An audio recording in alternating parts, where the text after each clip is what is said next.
yang jaluk. Ini. Berarti sampai kuwi yen ngetutke wayang berarti kurang nyinaoni wayang. Nah, nek kok nganti sinden gak temu jodone berarti kowe goro-goro iki mesti ngantuk. Kamu kok nggon pas goro-goro kuwi pas gawa rasa. Iling-iling Om Kritik iki kowe kok mesti entuk jodoh. Goro-goro ki sing metu apa? Semar garing Petruk kawan. Dingke paugeran utawa kanggo ndonga. Kok anggerok wis ana tembunge Semar metu kuwi diterokke kok mesti entuk jodoh kowe. Semar dasar, gareng eneng, Petruk celuk-celuk, Bagong sing jagongi, Sembadra sing dodoli, Janaka sing nukoni. Kok kowe ora klamben calanan Sindangmara? Aku sing andani siji kanon sing loro saka PP. Wong ora becok. Nggih. Wong iki cita-cita to. Sing aku tak dijak. Ngomong Pak Dalang ya. Tata apa neh? Coba. Ora aku kowe iki nyambut kok batasi aku tuh. Kula niku tak Kowe rumah kula iki murite jenengan. Ndelok efek ndelok. Nah, ya kowe. Biasane aku jenengan to. Ya nek efek to. Iki pun kula ilmune pun nudune kula. Lha iya. Piye, Mas? Napa? Garise tangan pripun? bojomu cetek kok iki. Jadi Mas Blitar kene kok. Ketok iki omahmu Kediri. Heeh. Iki bojomu ki tak Blitar ketok iki. Iki dedek piatike piye dedek piatike. Ketok piadike cilik dhuwur. Bocah ganteng ora? Bocah ya lek gantenge ora ternyata. Putih ya? Elek. Limuke ya. Tapi ketoke bocah iki sugih. Sopo kuwi? Duwe angkringan ning gone klon kangkat.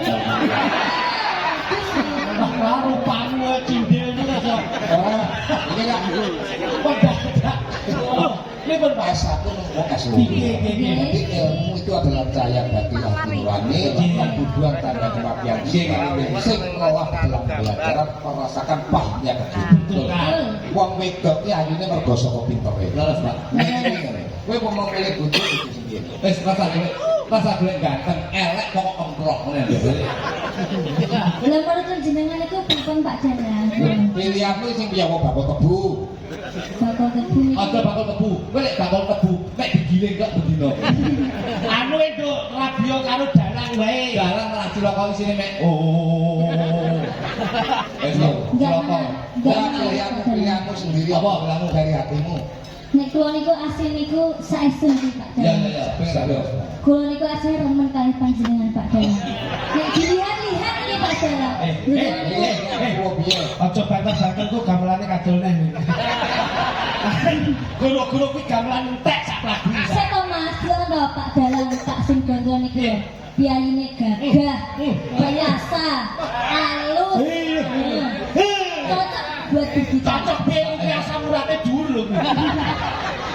Kok iso ya? Lah kok Mas sampeyan cemburu Lah kok sing nom-nom giat bagus sapa kowe gelem kae karo kami tuwa kene. Senenganku ki sing dewasa, Mas. Loh, Sing umure ki luwih sak dhuwurku ben iso ngayomi aku. aku yo ketuwek lho, Dok.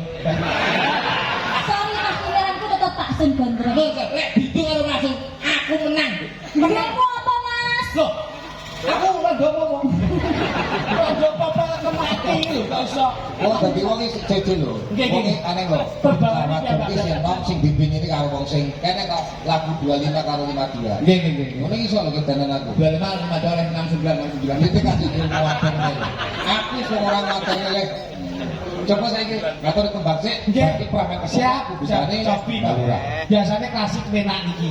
Niki pramane napa Pak Dalang? Monggo nembang sik. Oh, nggih. Aku pramen itu Ben pramen. terus suaramu Karo kok sida bekso.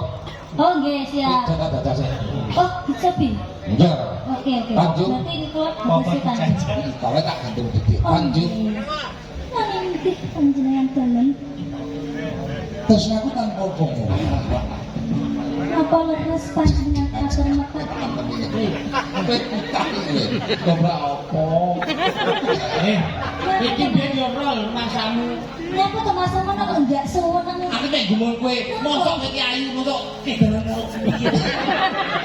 Hei, wingko katon kencana Lek iki pingko wis bosok. Wis ketemu wong Jawa. Pak sing gondrong ki wis bagus. Ya to, dalang.